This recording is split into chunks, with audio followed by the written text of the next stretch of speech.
テステステステス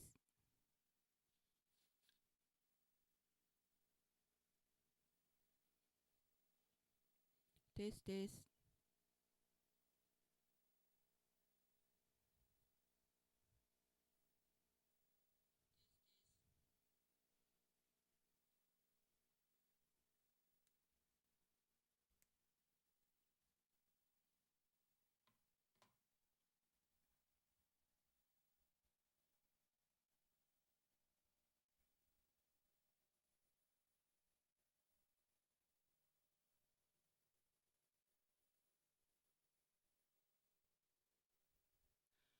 おはようございます。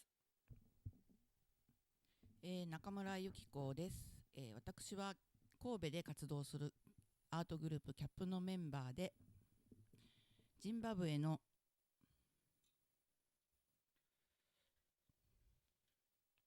ムビラという楽器を RC505 というループステーションで音を重ねて即興で演奏しています。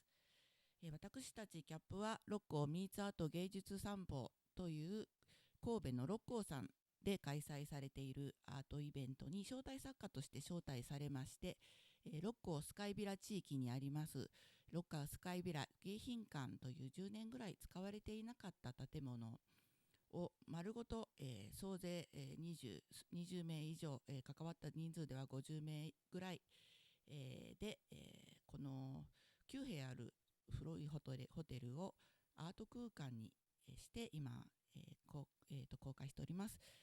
今も現在も、アートもいろいろ変化しているということもあり、無料会場となっておりますので、何度も来てくださるお客様もいらっしゃいます。六甲ミーツアート芸術散歩11月23日まで開催されておりますので、ぜひ、来られる方はぜひ、お越しください。私はですね、毎週水曜日朝10時からいろんな作家の部屋空間を回ってライブ配信をしております。今日は池原悠太さんのビジョンズという作品からの配信になります。ちょっとカメラの性能の問題でちょっと白く飛んでしまっているのが残念なのですが、色がとても素敵な作品なので、ぜひ、ご来場いただき、ご観覧いただけますよう、興味のある方はよろしくお願いいたします。もしこの配信見ていらっしゃる方いらっしゃいましたらコメントいただけると嬉しいです。Hi, my name is Yukiko Nakamura. I'm a member of Kaffe. Kaffe is an art group in Kobe in Japan, and we are invited to exhibit for a big festival in my town called Lokko Meets Art, and we are exhibiting in an abandoned hotel which has 9 rooms, and then over 20 artists are exhibiting in different places. And every Wednesday morning I do live streaming from different artist room, and I play Zimbabwean instrument Mbira with RC505 loop station and make a different sound every time, and sometimes I do perform on a weekend too. And if you are watching this live streaming, please give me a comment. Thank you.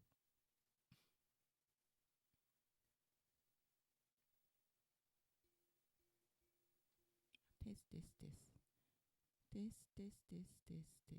テステステス。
Alemekeza nekutienda vamwe Zimbabwe. Walikulamba baka batishisa chinyakale nechikazao. Tichiwatienda zikuru nekuti pakulira orusiwo. Rumutini mira Mbira. Dinonzi yuki Dinobaku Japan。ジンバブエの伝統曲でチペンベレという曲をお送りいたしました。今日は、池原悠太さんの作品ビジョンズから配信しております。池原さんはですね、この配信もですね、初期、最初の頃ですね、テクニカルサポートをしてくださいました。デジタルキッズと知られていまして、コンピュータなども自作されています。信子、直子、大塚さん、コメントありがとうございます。鹿さんがいるからクリスマスっぽい感じです。本当ですね。もう六甲さんだいぶ寒くなってきました。サイレンスリゾートなどクリスマスツリーも出て、もうそろそろ冬がやってきたのだなと感じるようになってきました。あとイカスヴィラのですね、近くの、すぐそばに立っている、もみじですね、とっても美しい紅葉となっております。一度来られた方もぜひもう一度紅葉と一緒に芸術を楽しみにいらしてください。六甲ミーツアート芸術散歩11月23日まで開催しております。この後週末またいつものように水曜日朝10時から、配信しておりますので、概要欄にございます YouTube チャンネル登録いただけると嬉しいです。またイカスビラの Twitter、Instagram フォローいただけますと、配信時にお知らせが参りますのでよろしくお願いします。I will do this live streaming every Wednesday sometime on the weekend, and this festival runs until November 23rd, so please subscribe my YouTube channel, and thanks for watching. ご視聴いただきありがとうございました。いい一日をお過ごしください。